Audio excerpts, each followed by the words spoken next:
নমস্কার। আজ থেকে দেশে চতুর্থ দফা লকডাউন শুরু হয়েছে। চতুর্থ দফা লকডাউনের কথা প্রধানমন্ত্রী আগেই ঘোষণা করেছিলেন। অন্তত একটা ইঙ্গিত দিয়েছিলেন যে চতুর্থ দফা লকডাউনটাও হতে যাচ্ছে দেশে। তো গতকাল ঘোষণা হয়েছে 31শে মে পর্যন্ত গোটা দেশেই লকডাউন। এবং আরেকটা বিশেষত্ব যেটা হচ্ছে যে এই লকডাউনে সন্ধ্যে 7টা থেকে সকাল 7টা অবধি গোটা দেশে কারফিউ জারি করবে, অর্থাৎ রাত্রিবেলায় কোনো রকমভাবে রাস্তাঘাটে চলাফেরা করা যাবে না।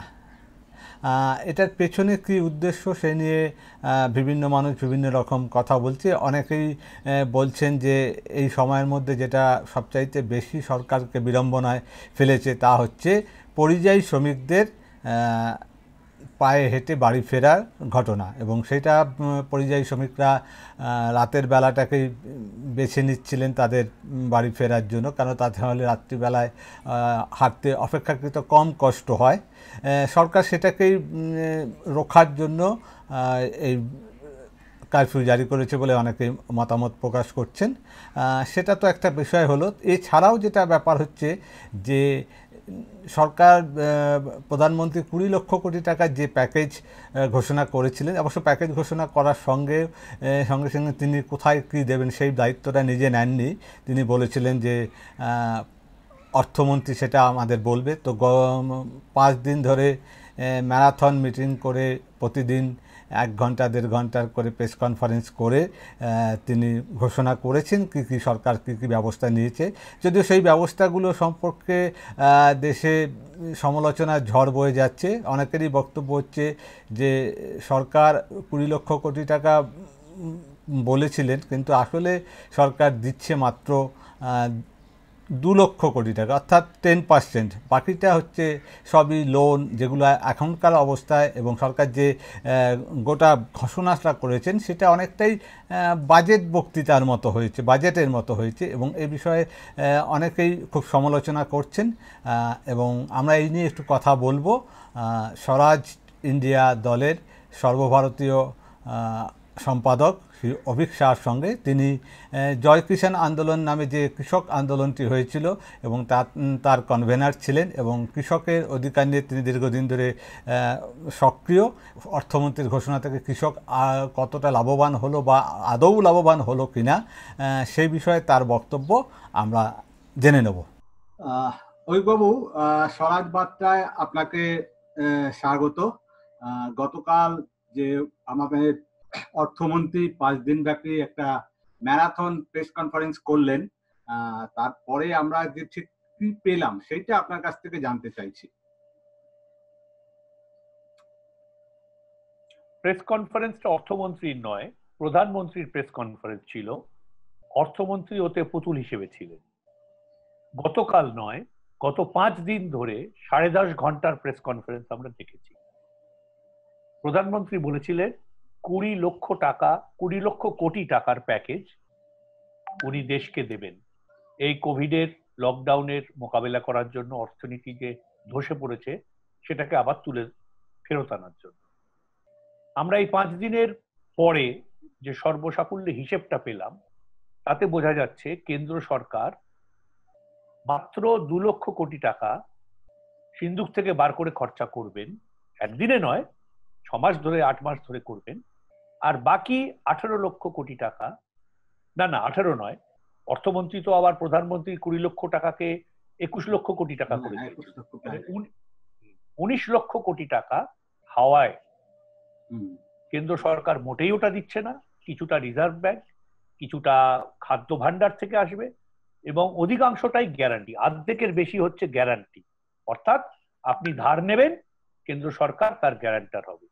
সেটাকে কেন কেউ খরচা বলবে আমি জানি না। মনে করুন আপনি একটা ধার নিলেন আর আমি আপনার গ্যারান্টার হলাম 1 লাখ টাকার ধার।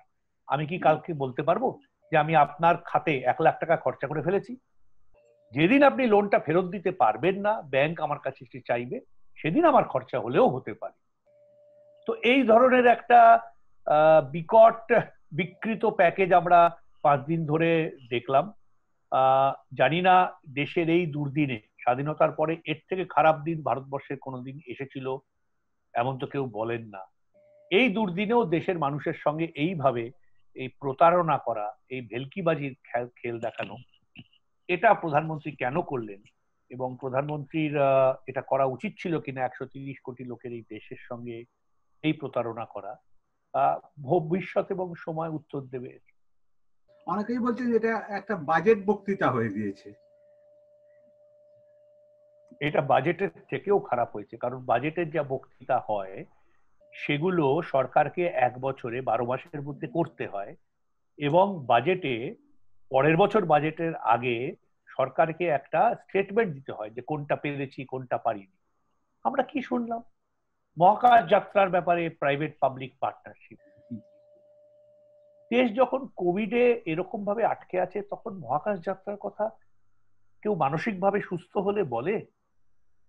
একদম। আরো একটা কথা বলি, এই বাজেট যেটা আমি আগেই বললাম যে 100 টাকার নোট দেখানো হলো কিন্তু দেখা গেল 10 টাকা, বা আপনি বলতে পারেন মোদী সরকার 10 টাকার নোটকে 100 টাকার নোট হিসেবে গচিয়ে দেওয়ার চেষ্টা করছিল দেশের কাছে।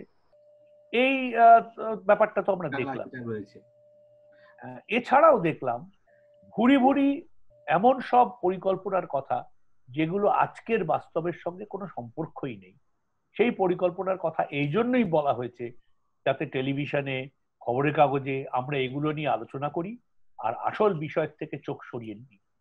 আমার মনে হয় এটা মোটেই পাগলামো বা বোকামো নয়। আমি আগে যা বলেছিলাম সেটাকে ফেরত নিয়ে নিচ্ছি।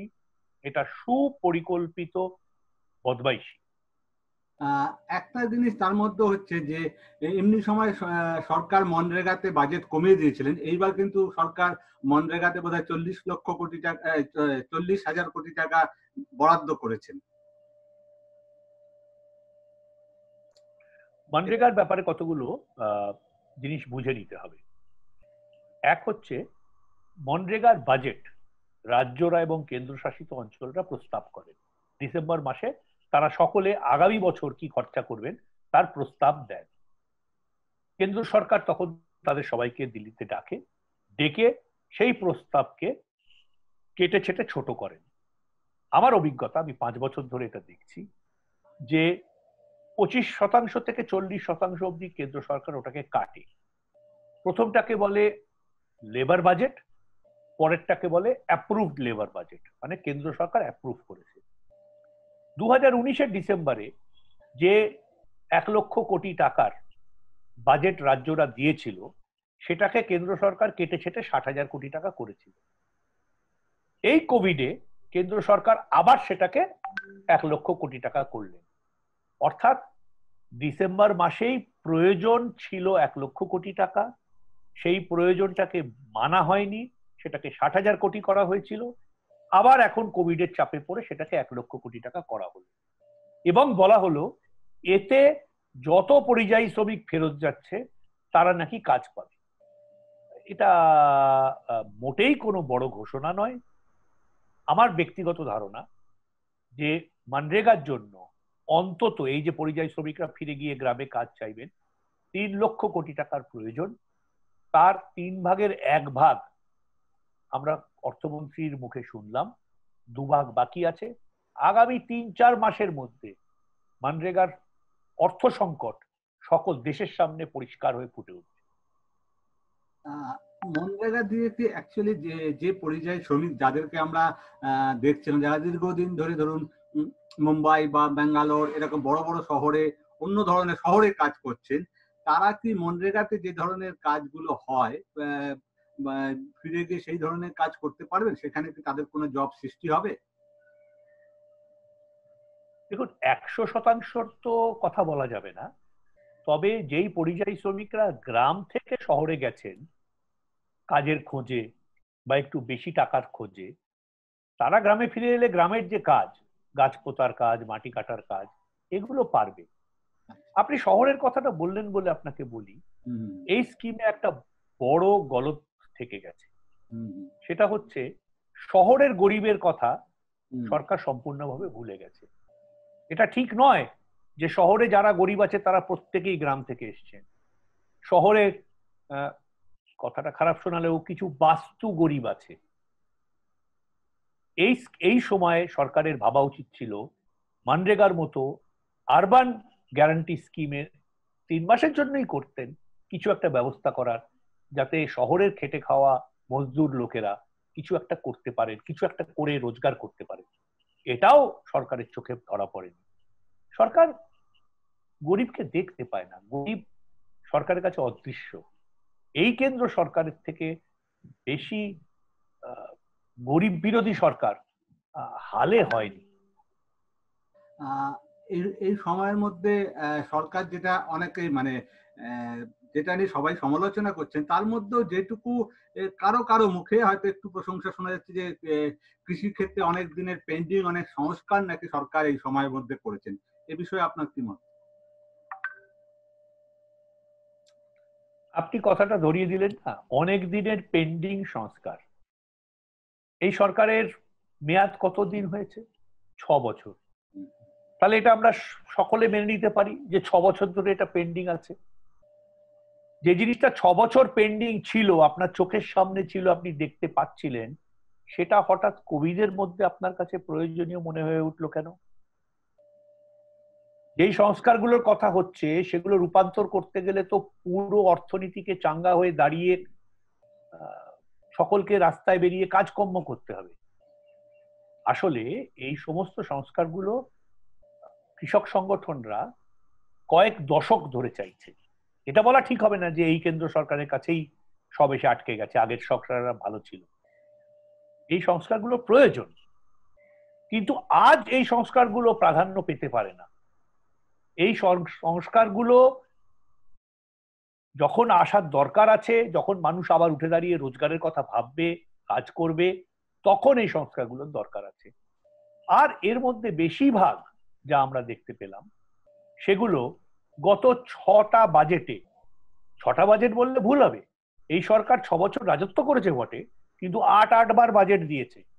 যেই সময় বাজেট অন অ্যাকাউন্ট দেওয়ার কথা সেই সময়ও ফুল বাজেট দিয়েছে। তো 8টা বাজেটে এই প্রত্যেকটা প্রস্তাব আমরা বারংবার শুনেছি, একটাও রূপান্তর হয়। একটা উদাহরণ দিয়ে বলছি, এই পশু টিকা 13,000 কত 300 কোটি টাকা খরচা করে পশু টিকা দেওয়া হবে, অর্থমন্ত্রী বললেন। হুবহু 1 টাকা 1 প্রকল্প এই বাজেটেই আছে, মানে 2020 বাজেটে আছে। তো যেটা আপনি বাজেটে খরচা করবেন বলেছিলেন, যেই প্রকল্প ঘোষণা করেছিলেন, সেটাকেই আবার নতুন রাংতায় মুড়ে প্যাকেজের মধ্যে ঢুকিয়ে দিলেন। এটা কি বলবো আমি, অসত্য, অসাধু প্রচেষ্টা, ভাষা খুঁজে পাওয়া যাবে। আচ্ছা, অর্থনীতিবিদরা যারা সেই অর্থে সমাজতান্ত্রিক চিন্তা ভাবনা নন, উদারনীতির পক্ষে, তারাও কিন্তু এই সময় একটা ক্যাশ ট্রান্সফারের কথা বলছেন, যে মানুষের নিচের তলার মানুষের হাতে ক্যাশ ট্রান্সফারের কথা বলছেন। আমরা পুঁজিবাদী দেশগুলোতেও দেখছি, কিন্তু এই সরকার কোনোভাবেই সেটা রাজি হচ্ছে না। এটার মধ্যে আপনার কি মনে হয়, সরকারের হাতে টাকা নেই, না নীতিগতভাবে সরকারের একটা এই বিষয়ে আপত্তি রয়েছে? কি মনে হচ্ছে, আমাকে টাকার জোগাড় পাচ্ছে না ঠিক করতে? মার্জনা করবেন এই কড়া কথা বলার জন্য। আসলে আপনাদের কেন্দ্র সরকার, আমাদের কেন্দ্র সরকার নির্বোধ। উদারনীতির পক্ষে যে অর্থনীতিবিদরা বলছেন মানুষের হাতে টাকা দাও, তার খুব সহজ কারণ আছে। মানুষের হাতে টাকা এলে মানুষ খরচ করে। এটা বারংবার বোঝা গেছে সার্ভে করে, যে গরিবের হাতে টাকা 3 গুণ বাড়ে। মানে আপনি যদি গরিবকে 1 টাকা দেন, তাহলে সেটা অর্থনীতিতে 3 বার ঘুরে সেটা 3 টাকার আকার নেয়। আর বড় লোকের হাতে টাকা সঞ্চয় হয়ে যায়। গরিবকে টাকা দিলে এই যে অর্থনীতিকে চাঙ্গা করার প্রয়োজন আছে, সেটা কিভাবে হবে? একটা লোকের কাছে টাকা থাকবে, তার প্রয়োজন থাকবে, সেই প্রয়োজনে সে টাকা খরচা করবে, সেই টাকা খরচা, সেই প্রয়োজনগুলো মেটানোর জন্য কল কারখানা বাণিজ্য আবার উঠে দাঁড়াবে, তবে ইকোনমিটা ঘুরবে, তাই না? কিন্তু যদি লোকের কাছে টাকা না থাকে, তাহলে তারা কেনাকাটা করবে না। কেনাকাটা না, তখন খালি বেঁচে থাকার জন্য খাবারের চিন্তা করবে।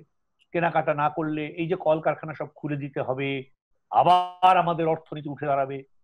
আসলে সমস্যাটা ভুল পয়েন্ট থেকে শুরু করা হচ্ছে। এই পুরো প্যাকেজে আমরা শুনলাম যে ইন্ডাস্ট্রিকে, ছোট বড় যাই হোক, সমর্থন করলে দেশের অর্থনীতি আবার ঘুরে যাবে। আসলে সমর্থন করা উচিত ছিল কনজিউমারকে, উপভোক্তাকে। যদি কনজিউমার উঠে দাঁড়ায় তাহলে ইন্ডাস্ট্রি উঠে দাঁড়াবে, কিন্তু এদের কি চিন্তা আমি জানি না। এরা বললেন ইন্ডাস্ট্রি উঠে দাঁড়ালে কনজিউমার উঠে দাঁড়াবে। সেই জন্যই যারা উদারনীতির অর্থনীতির পক্ষে তারাও বলেছেন যে ইউনিভার্সাল বেসিক ইনকাম, আরে আপনাকে সারা জীবনের জন্য দিতে হবে না, 3 মাস 6 মাসের জন্য দিন। ক্যাশ ইনজেকশন যেটাকে বলে, ইকোনমিতে ক্যাশ ইনজেকশন করুন। ক্যাশ ইনজেকশন করবে কে দেখুন না, 20 লক্ষ টাকা ইনজেকশন করছি বলে 2 লক্ষ টাকা দিল। এ তো প্রতারক সরকার।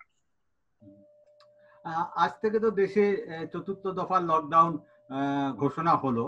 এরই মধ্যে আবার পরিযায়ী শ্রমিকদের ফেরাবার ব্যাপারটাও গতি পেয়েছে, ফলে একটা কিন্তু মিক্সিং হয়ে আবার কিন্তু একটা সংক্রমণের সম্ভাবনা বাড়ছে। বিশেষত একটা প্রথম অবস্থায় যেটা আমরা শুনেছিলাম যে 40 দিন বা 49 দিনের যদি একটা টানা লকডাউন হয় তাহলে দেশের সংক্রমণের সংখ্যা 0-তে এসে যাবে। কিন্তু আমাদের দেখা গেল 49 দিনের পরে সংক্রমণ সবচেয়ে মানে আরো বাড়ছে। তো আপনার কি মনে হচ্ছে এই সময়ে এই যে সিদ্ধান্ত, এটা কতটা যুক্তিযুক্ত? দেখুন, রেড জোন বা কন্টেনমেন্ট জোনে কারফিউ রেস্ট্রিকশন যুক্তিযুক্ত। পরিযায়ী শ্রমিকরা যে হাইওয়ে দিয়ে হেঁটে আসছে সেখানে কারফিউ এর কথা সম্ভবত সরকার ভাবছে না। একটু আগেই খবর পেলাম এই নির্দয় উত্তরপ্রদেশ সরকার এখন সব রাজ্য সরকারদের চিঠি দিয়ে বলেছে তোমাদের রাজ্যে জানাও উত্তরপ্রদেশের কত পরিযায়ী শ্রমিক আছে, আমরা 12,000 বাসে করে তাদের ফেরত নিয়ে আসবো। তো আমার মনে হয় না যে শ্রমিকদের উপরে এটা প্রযোজ্য। লকডাউন থাকা উচিত, এই সময় থাকতে হবে, সেটা কেন আমি বোঝাচ্ছি।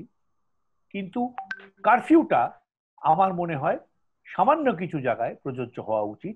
এই যে আমরা যেটা গত 50 দিন ধরে দেখেছি, একটা ঘোষণা হয়ে গেল, তারপর দিন সেটাকে নিয়ে ভাবনা শুরু হয়, আচ্ছা এই ঘোষণাটার মানে কি, আমি কি বলতে চেয়েছিলাম। অদ্ভুত ব্যাপার। তারপরে তার আবার বিশ্লেষণ হয়, তার আবার সংশোধন হয়। মানে যে লিখছে সে 24 ঘন্টার মধ্যে সেটাকে সংশোধন করছে, তার মানে ভেবে লেখেনি। এটা তো বারংবার আমরা প্রমাণ পেলাম। এই কারফিউ যুক্তিযুক্ত নয় সে অর্থে। এই কারফিউ অনেক রাজ্যই মানতে পারবে না, কারণ তাদের রাজ্যের মানুষ মানবে না।